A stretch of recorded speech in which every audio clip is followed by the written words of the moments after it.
Bienvenue sur la chaîne du Mouet. Personne qui peut m'éradiquer. Fort, pour pas perdre, il faut pratiquer. Sors, je me vide la tête là où les constituent. Faut que je m'exerce, un stylo, une prod qui tue. Salut à tous, alors ceux qui me suivent depuis longtemps savent que même pendant mes vacances j'essaie de vous faire une petite vidéo. Donc l'année dernière j'avais traité le sujet sensible de comment se durcir les tibias. Et bien aujourd'hui on va parler du shadow. Alors le shadow, qu'est-ce que c'est? C'est le fait de faire des gammes, faire des exercices complètement dans le vide, sans rien pour retenir les frappes. Vraiment faire ça dans le vide et en règle générale devant un miroir. Ça a son importance, je vais vous expliquer pourquoi après. Il y a 3 très bonnes raisons de faire du shadow. Une des premières raisons, c'est de parfaire l'échauffement. En fin d'échauffement, le fait de faire du shadow avant de travailler, de passer à des exercices plus durs, et ben ça va vous assurer d'être parfaitement échauffé, de pouvoir envoyer plein pot dans le sac ou dans un PAO sans vous blesser par la suite, parce que vous allez travailler des exercices fluides, assez coulants, qui vont faire que vous allez pouvoir bien vous échauffer l'intégralité des muscles, des articulations du corps.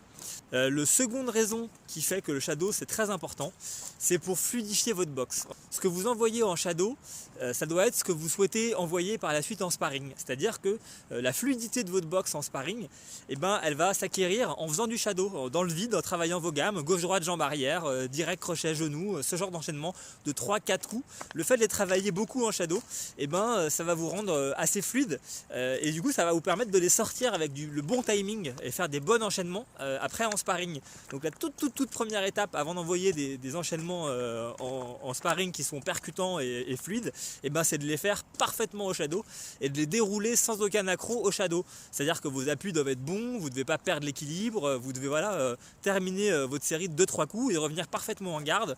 Et ça c'est vraiment le principal, l'élément le plus important avant de pouvoir travailler plus sérieusement en sparring ces séries-là. Il y a un bruit chelou là, je vais me faire attaquer par un ours. Ça doit être prenable un ours, je pense qu'en décalant au bon moment là, tac, après direct crochet au foie. Ça a un foie un ours. La dernière raison qui fait que le shadow c'est extrêmement important, ça va être le travail de correction. Je vous ai dit tout à l'heure que le shadow on le faisait très souvent devant un miroir. Il y a une raison à cela.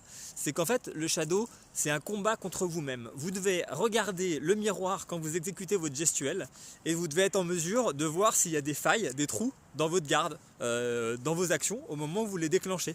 Donc en fait ça vous sert à vous corriger parce que quand vous faites un blocage au shadow vous devez voir s'il est parfaitement hermétique ou pas. Et si vous détectez un trou dans votre blocage, pourquoi pas essayer de juste après contre-attaquer dans ce coup là. Donc voilà, si votre blocage il est pas bon sur votre jambe arrière, vous allez remettre du même côté un middle derrière. Donc c'est vraiment un combat contre soi-même pour essayer d'améliorer sa gestuelle dans tous les niveaux, améliorer ses blocages, s'assurer qu'on est bien hermétique et assurer que les attaques sont efficientes, qu'on arrive bien parallèle au sol sur un kick, sur un crochet, on vérifie vraiment que les angles sont bons, les angles d'impact soient bons. Et ça se fait au shadow devant le miroir. Donc le shadow il faut vraiment en abuser, vous pouvez en faire n'importe quand. Alors parfois ça peut vous donner l'air un peu bizarre.